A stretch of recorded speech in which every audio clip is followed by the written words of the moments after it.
Viewers আসসালামু আলাইকুম। Mother TET automation. এখানে ইলেকট্রনিক্স একটা ডিভাইস, এটা হচ্ছে গ্যাস এবং স্মোক ডিটেক্টর, মানে যে কোনো ধোঁয়া দিলেও কাজ করবে, গ্যাস লিকেজ হলেও কাজ করবে। একটা হচ্ছে মেগা। এই তিনটার জন্য আমরা যদি কথা একটু বুঝে সমস্যা একটু বলে যদি স্পিড হয়ে যায়, আবার কথা নাই কন্ট্রোল হয়। আর ইএসপি আমরা যেটা ইউজ করছি এটার আবার ভেরিয়েন্ট হচ্ছে দুইটা, একটা হচ্ছে ESP32 আর একটা হচ্ছে ESP8622। এটা সবচেয়ে বেশি, এটা শুধু এটা হচ্ছে ওল্ড ভার্সন, এটার আবার আপডেট ভার্সন হচ্ছে ESP32।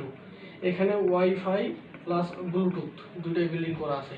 মানে আপনারা যে প্রজেক্টটা মানে ইউজ করতেছেন এটা কিন্তু একটা সাধারণ ছোট প্রজেক্ট। হ্যাঁ, আপনারা যদি এর থেকেও আপডেট ভার্সন নিতে চান, ধরেন আপনারা পুরো একটা বাড়ির লোড ক্যালকুলেশন আপনারা ফোন দেখবো, মানে আপনি বলতেছেন হ্যালো ওপেন দ্য লাইট, মানে হয়ে যাবে। তাই মানে ESP32 মানে পৃথিবীতে এমন কোনো মানে কাজ নাই যেটা এটাতে করা যাবে না, বর্তমানে এই সময় এটা এইভাবে বিল্ড করা আছে। হ্যাঁ, এখন এই যে প্রথমে যেটা বললাম আরডুইনো উনো, ন্যানো এবং মেগা, এই তিনটা মানে সরাসরি এই যে আইডি বোর্ডে আমাদের মানে অ্যাক্সেস দেওয়া আছে, মানে এর যে কোনো পারপাসে কাজ করলে আমরা কাজ করতে পারবো। কিন্তু আমরা যখন ESP এই ভেরিয়েন্টে যাব তখন আমাদেরকে নতুন করে যেটা লিঙ্ক দিলেন আপনি আপনাদেরকে, সেটা আপনারা এই যে গুগলে আরডুইনো আইডির যে ব্যক্তিগত যে সাইটটা আছে এখানে আপনারা যদি ESP32 লেখেন সেখানে এই যে এডিশনাল যে লিঙ্কটা এটা পাই যাবেন আর কি। হ্যাঁ, ওটার জন্য দেখেন এখানে আবার এই যে আরডুইনো আইডি যদি প্রথমে ভালো করে বলি যে প্রথম ফাইল, এডিট, স্কেচ, টুলস আর হেল্প, এই চারটা অপশন পাবেন। তার নিচে দেখেন এখানে এই যে এটা হচ্ছে আপনার এই যে বোর্ড ম্যানেজার, আর এটা হচ্ছে আমাদের দেখেন এটা হচ্ছে লাইব্রেরি ম্যানেজার। এটা হচ্ছে বোর্ড ম্যানেজার, এটা হচ্ছে লাইব্রেরি ম্যানেজার। এখন ঘটনা হচ্ছে যে ফাইলে যাওয়ার পরে এই যে প্রেফারেন্স নামে একটা অপশন আছে। হ্যাঁ, প্রেফারেন্সে যাওয়ার পরে এই দেখেন আপনাদের এই আইডিটা কিন্তু এই ল্যাপটপে প্রথম মাস, সেই ক্ষেত্রে এক্সেসের জন্য কম্পাইল করবেন প্লাস আপলোড, এই দুটো টিক চিহ্ন দিয়ে রাখবেন। হ্যাঁ, আর এই দুটা হচ্ছে আপনাদের যে এটাকে ডার্ক করা বা লাইটিং, মানে যেভাবে আপনার সুবিধা চোখে লাগার জন্য লাইট দিলাম যাতে একটু ভালো বোঝা যায়। এই যে দেখেন এখানে এডিশনাল বোর্ড ম্যানেজার URLs লেখা আছে, এই যেটা আমরা কপি করছিলাম এটা এখানে পেস্ট করে দেবো। তার মানে আমরা ESP32কে কল করলাম, আমরা আপনাকে আইডি দিয়ে কাজ করাবো আর কি। কিন্তু এই ক্ষেত্রে আবার যে উনো, ন্যানো, মেগা এই তিনটা এইভাবে লাগতো না, কারণ এখানে সরাসরি অ্যাক্সেস দেওয়া আছে। হ্যাঁ, তারপরে এই যে ওকে যদি প্রেস করি তাহলে ওকে হয়ে গেছে অলরেডি, এই যে ডান। এখন আমাদের এই যে বোর্ড, এই যে ESP32 বোর্ড, যখন আমরা প্রোগ্রামকে রান করতে যাব, কারণ একটা প্রোগ্রাম লিখছি, প্রোগ্রাম রান করবো, যেমন এটা এখানে অ্যাক্সেস দিছি। হ্যাঁ, এখানে এটা কম 1 না 2 না 3 4 5 6 বিভিন্ন হতে পারে। এটা এই যে এটা দেখার জন্য আমাদের টুলসে যাইতে হবে। দেখেন এটা ভালো করে মনে রাখবেন, আবার এটা না হলে আপনার প্রোগ্রাম বারবার ভরে যাবে। এই যে এখানে একটা বোর্ড নামে একটা অপশন আছে, এখানে একটা পোর্ট নামে অপশন আছে। এটা COM3 বললাম না, যে COM3 অলরেডি পাইছি, কিন্তু এটা এই পোর্টটা সরাসরি পাবে, কিন্তু যতক্ষণ পর্যন্ত আপনার এটা পাবে না তখন মনে করবেন যে আপনার প্রোগ্রাম জীবন হবে না এটাতে।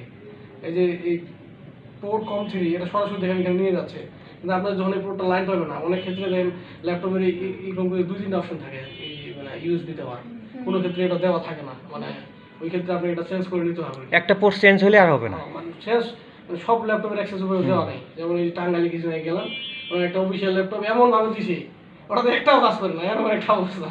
না এখানেও তো এই যে পোর্টটা যে দেখাচ্ছ, ইউএসবি পোর্টটা ঢোকাইছো, এটা যদি অন্য পোর্টে দাও আবার ফির চেঞ্জ হয়ে যাবে, তো ওই পোর্টটাই আবার ফির সিলেক্ট করতে হবে।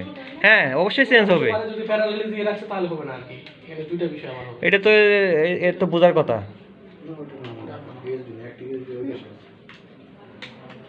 এই তো শিখাইছিলাম। টুলসে যাওয়ার পরে COM3 আসবে, COM4 আসবে, COM5 আসবে, চেঞ্জ করলে আসবে, COM4 আছে এখানে। তারপরে COM4 আমরা অলরেডি এই সূক্ষ্ম জিনিসগুলো যদি না পারে তাহলে ভুল হবে বারবার। যে বোর্ড যে অপশনটা আছে এটা এখানে শিখে গেল, এক কোডে আরেক কোডে যা দিছে আর হবে না। যদি প্রোগ্রাম করেন এই পৃথিবীতে আপাতত এতগুলা এই যে মানে প্রোগ্রামের সাইট চালু আছে, এই যে আপনার এই যে আরডুইনো দিয়ে এতগুলো আপনার ঘটনা হয়েছে। সবার প্রথমে এই যে কালকে যে প্রোগ্রাম সহ বুঝাইছিলাম, এখন আমি যে কানেকশনটা জাস্ট বুঝাই, এখানে আমি একবার সম্পূর্ণভাবে আপনাদের রেডি করে দিচ্ছি, জাস্ট এইভাবে ধরে নিয়ে চলে গেলে হয়ে যাবে। এখন জাস্ট আপনারা যে হুবহু তো এই ড্রয়িং অনুযায়ী নাকি? হ্যাঁ, ড্রয়িং এখানে কিছু পরিবর্তন হবে। এই বাজারটা আলাদা, এই বাজারটা অনলাইনে পাওয়া যায় না, বুঝলেন? এটা পাওয়া যায় না দুই প্রান্ত, এটা নিয়ে পরে এটা কানেকশন ভাবে দেওয়া লাগছে। এখান থেকে এটা এটা সমস্যা নাই, জাস্ট এটুকু বুঝতে হবে। এই যে দেখেন এখানে যখন আমরা এখানে বিল্ডিং করব এই 3টা সাবজেক্ট আপাতত হাতে রাখেন, যখন সরাসরি করবো তখন বুঝা বলা। এই যে কনস্ট্যান্ট CHAR যেটা SS ইকুয়াল এই যে ডট ডট দিয়ে রাখছি যেটা। এখন এই ক্ষেত্রে ওই যে প্রোগ্রামটা আপনারা যদি দেখেন এটা যেটা ইউজ করছি এটা কিন্তু আমাদের এই যে এটা কিন্তু ওয়াইফাই বিল্ডিং করা, আগে বলছি এটা কিন্তু এখানে জায়গা আছে পিন সেটআপ। এই যে ইন্টিজার গ্যাস সেন্সর ইকুয়ালস 34, এই যে দেখেন এই গ্যাস সেন্সরের 34 নাম্বার পিনে আমরা কি করছি, এই যে গ্যাস সেন্সর যেটা গ্যাস সেন্সরে আবার হচ্ছে আপনার 4টা পিন। এইটা যদি গ্যাস সেন্সর ধরেন এখানে পিন হবে হচ্ছে আপনার 4টা, হ্যাঁ, একটা হচ্ছে A0, একটা হচ্ছে D0, আরেকটা হচ্ছে কি আপনার গ্রাউন্ড, আর একটা হচ্ছে VCC। এই 4টাই তো। ডিজিটাল সিগন্যালটা আমরা কেন নিচ্ছি না, কারণ আমরা যেহেতু একটা অ্যানালগ সিগন্যাল যেহেতু আমরা প্রাথমিক গ্যাস দিয়ে নিচ্ছি, সেক্ষেত্রে ডিজিটাল আমরা নট ইউজেস। VCC আর গ্রাউন্ড, VCC আর গ্রাউন্ড তো ধরেন এই যে এটাও তো বুঝেছিলাম কালকে যে এটা সম্পূর্ণটাই পজিটিভ, এটা গ্রাউন্ড, আর এখানে মিডিলে যাওয়ার পরে ওটা ব্রিজ করে দিতে হবে যাতে যদি লাগে, কিন্তু এখানে লাগতেছে না কিন্তু। আর আপনার যদি আমরা সাজাই দিই সেক্ষেত্রে আমরা বুঝতে পারবো না যে কোথায় সংযোগ দিছি, কথা বললেন। তো এই VCC এবং গ্রাউন্ড, VCC গ্রাউন্ডে যে এই যে ESP32 যে VCC গ্রাউন্ড আছে, তো এই যে এটাকে আমরা একটা চিন্তা করলাম, এই VCC গ্রাউন্ডে আমরা অ্যাড করে দিচ্ছি। বাকি থাকলো কি অ্যানালগ পিন।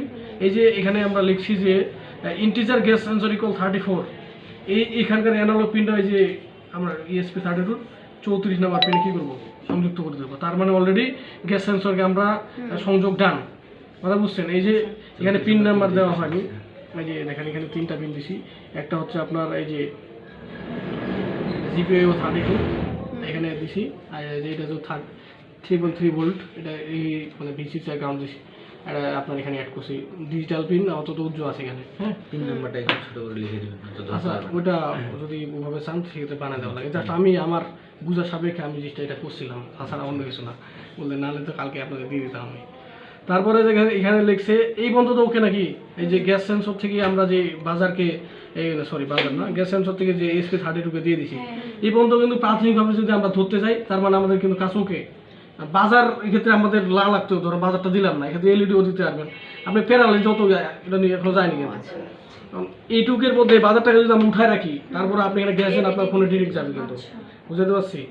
তারপরে দেখেন এখানে লিখছে কি ইন্টিজার বাজার ইকুয়াল 23, এখানে আবার ESP32 আবার পিন দেখেন এই পাশে মনে হয় অনেকগুলো পিন আছে।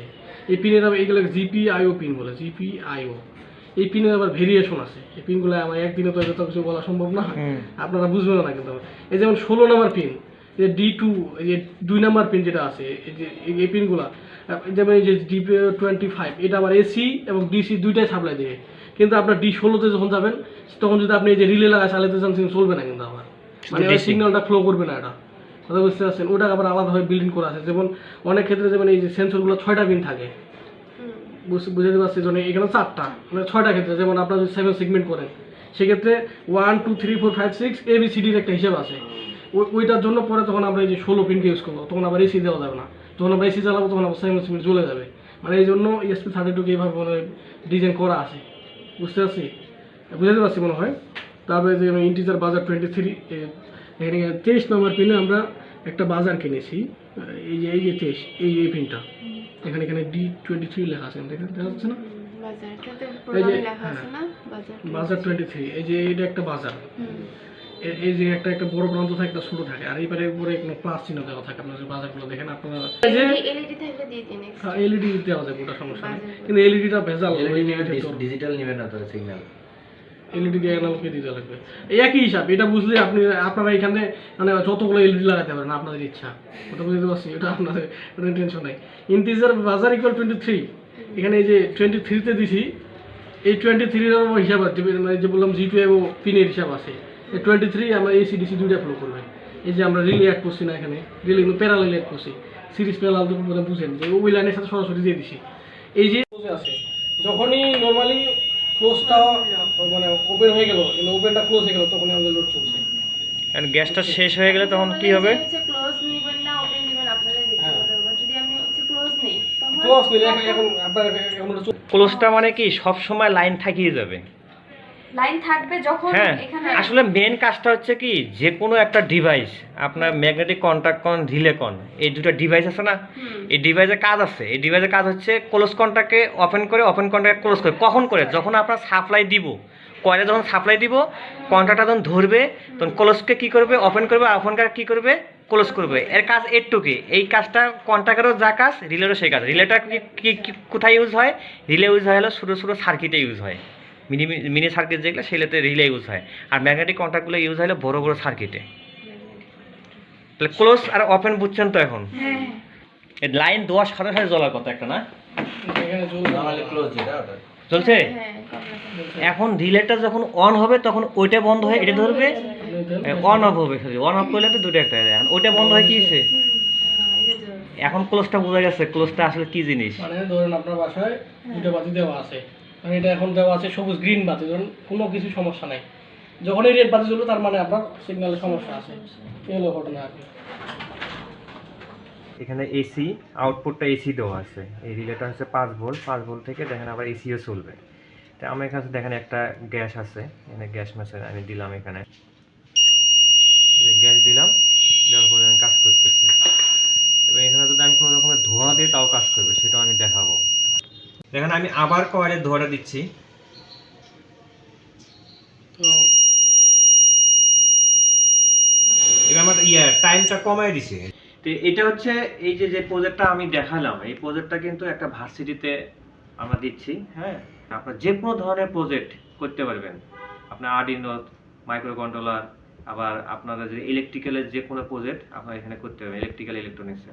তো ধন্যবাদ সবাইকে, আসসালামু আলাইকুম।